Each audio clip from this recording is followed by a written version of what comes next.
Hi all government job aspirants, welcome to my channel the competitive tutorials। যারা এই চ্যানেলে নতুন অবশ্যই চ্যানেলটাকে সাবস্ক্রাইব করে রেখো।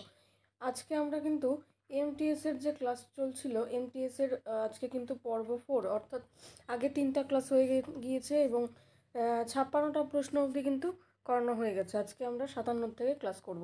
আর আমি কিন্তু এই ক্লাসে টোটাল মোটামুটি ধরো 500+ কোশ্চেন কিন্তু করাবো ওয়ান লাইনার করে, যেগুলো পরীক্ষায় এসে গেছিলো। এই কোশ্চেনগুলো এমটিএসে এসেছিলো দেখেই যে এমটিএসের জন্য ইম্পর্টেন্ট তা নয়, এটা কিন্তু এসএসসি জিডি এবং অন্যান্য যে পরীক্ষা ধরো সিএইচএসএল বলো, এই পরীক্ষার জন্য কিন্তু সমানভাবে গুরুত্বপূর্ণ সিজিএল।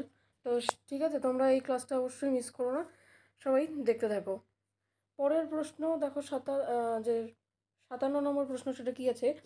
কালিদাস সম্মান ড্যাশ সরকার দ্বারা কর্তৃক প্রতি বছর প্রদত্ত একটি সম্মান মর্যাদাপূর্ণ শিল্পকলার পুরস্কার। মানে এটা শিল্পকলার পুরস্কার, এটা কোন সরকার দিয়েছে? মধ্যপ্রদেশ সরকার। তারপরে দেখো একটা কারেন্ট অ্যাফেয়ার্সের প্রশ্ন খেলার থেকে, আইসিসি 2023 ওডিআই ক্রিকেট বিশ্বকাপে কতগুলি দেশ অংশগ্রহণ করবে? মানে এটা করা হয়ে গেছে কিন্তু তখন করবে হিসেবে ছিল কোশ্চেনটা, এটা হয়ে যাবে 10টা। তারপরে দেখো আরেকটা কোশ্চেন আছে যে কার আত্মজীবনী born again on the mountain a story of losing everything and finding it back, এটা হচ্ছে অরুণিমা সিনহার লেখা। তারপরের প্রশ্ন দেখো, নিচের কোনটি অর্থের বৈশিষ্ট্য নয়? এরকম অপশান ছিল যে বহনযোগ্যতা, বিভাজ্যতা, তারপরে হচ্ছে স্থায়িত্ব, পচনশীলতা। এখানে কিন্তু পচনশীলতা হয়ে যাবে উত্তর, আর বাদবাকিগুলো কিন্তু অর্থের বৈশিষ্ট্য। ঠিক আছে, তো এই জন্য আমি কিন্তু ব্র্যাকেটে লিখে দিয়েছি। তারপরে দেখো 61 নম্বর প্রশ্ন কি আছে? কোনটি প্রতিধ্বনি সৃষ্টি করে যখন শব্দ প্রতিফলিত হয়? এটার উত্তরটা হয়ে যাবে যখন শব্দ প্রতিফলিত হয়। তারপর দেখো কি আছে? 62 নম্বর প্রশ্ন, ড্যাশের দুটি ঐতিহ্য রয়েছে, একটি হলো সংকীর্তন এবং অন্যটি হলো রাস। সেটার যে নাচ বা যে শিল্পকলা সেটা হচ্ছে মণিপুরী নাচ। ঠিক আছে, তো এটা হচ্ছে সংকীর্তন বলতে ভক্তিমূলক দিক, আর হচ্ছে রাস বলতেও এটাও কিন্তু একটা ভক্তিমূলক দিকের মধ্যেই পড়ছে। তারপরে হচ্ছে একটা লবণাক্ত জলের হ্রদ হচ্ছে চিল্কা হ্রদ।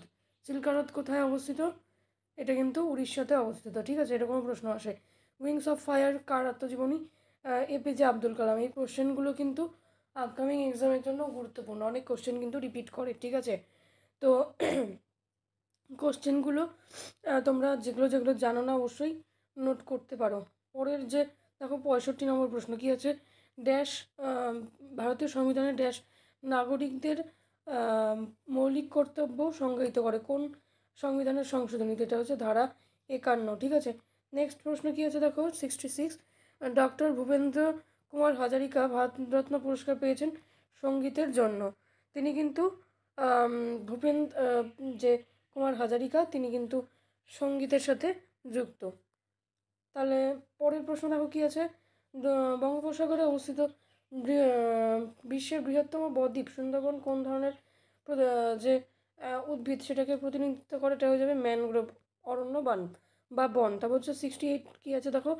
আরব সাগরের মুম্বাই হাই অঞ্চল ড্যাশ খনিজের জন্য ড্যাশের জন্য পরিচিত? এটা হচ্ছে খনিজ তেলের খনির জন্য। ঠিক আছে, তারপর দেখো 69 কি আছে? কোন বছর বাল্যবিবাহ আইন পাশ হয়েছিল? 1929 সালে। আর 1919 সালে কিন্তু কি হয়েছিল? Rowlatt act. ঠিক আছে, মনে রাখতে হবে সেটাও। 70 নম্বর প্রশ্ন কি আছে দেখো? 2011 সালে যে আদমশুমারি হয়েছিল তাতে যে সর্বোচ্চ শিক্ষার হার করা রেকর্ড রাজ্য এবং কেন্দ্রশাসিত অঞ্চলের জোড়া কোনটা? অর্থাৎ কেন্দ্রশাসিত অঞ্চল শেষেরটা, ফার্স্টেরটা রাজ্য, তো এটা হয়ে যাবে কিন্তু কেরালা লাক্ষাদ্বীপ। তারপরে 71 নম্বর প্রশ্ন দেখো কি আছে? পূর্ব ভারতের ছড়িয়ে ছিটিয়ে থাকা বেশ কয়েকটি উপজাতি সম্প্রদায়ের কাছে শাল গাছ অত্যন্ত তাৎপর্যপূর্ণ। উদাহরণস্বরূপ ঝাড়খণ্ডের শাল গাছের সম্মানে ড্যাশ উৎসব পালিত হয়। মানে একটা গাছকে কেন্দ্র করে কিন্তু একটা উৎসব পালিত হচ্ছে, এটা হচ্ছে সারহুল। দেখেছো? তো পরের প্রশ্ন কি আছে দেখো? গেটোর সোরা এরিনা জুনিয়র আন্তর্জাতিক ব্যাডমিন্টন চ্যাম্পিয়নশিপ কে জিতেছিল? উত্তর হয়ে যায় মানে কোন রাজ্য থেকে তিনি ছিলেন? তিনি হচ্ছে অরুণাচল প্রদেশের। আরেকবার একটু রিপিট করে দিচ্ছি, গেটো সোরা এরিনা জুনিয়র আন্তর্জাতিক ব্যাডমিন্টন চ্যাম্পিয়নশিপ জিতেছিলেন। তিনি হচ্ছে কোন রাজ্যের? এটা হচ্ছে অরুণাচল প্রদেশ। ঠিক আছে, নেক্সট দেখো, সঙ্গীতজ্ঞ, কোন ভারতীয় সঙ্গীতজ্ঞকে গজল রাজা বলা হয়? গজল রাজা বলা হয় কিন্তু জগজিৎ সিংকে গজল রাজা বলা হয়।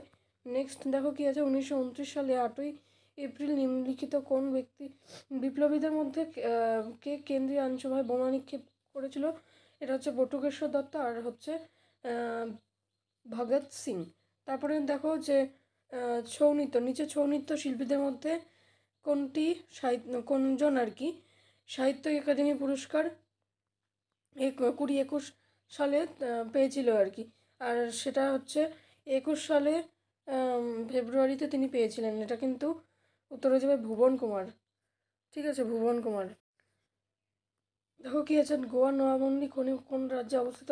উত্তর হয়ে যাবে ঝাড়খণ্ড। আচ্ছা, একটি অর্থ বছর, এটা কিভাবে আমরা শনাক্ত করব? সেটা হচ্ছে দেখো, সরকারের আর্থিক প্রতিদানের সময়কাল প্রতিনিধিত্ব করে এমন একটা বছর, সেটাকে বলা হয় হচ্ছে একটি অর্থ বছর। ঠিক আছে, তো আজকের ক্লাসটা এখানেই শেষ করছি। পরের ক্লাসে আরও কিন্তু প্রশ্ন আলোচনা করবো আর কি। তোমরা চ্যানেলের সাথে থাকো। Thanks for watching and all the best for your upcoming exam.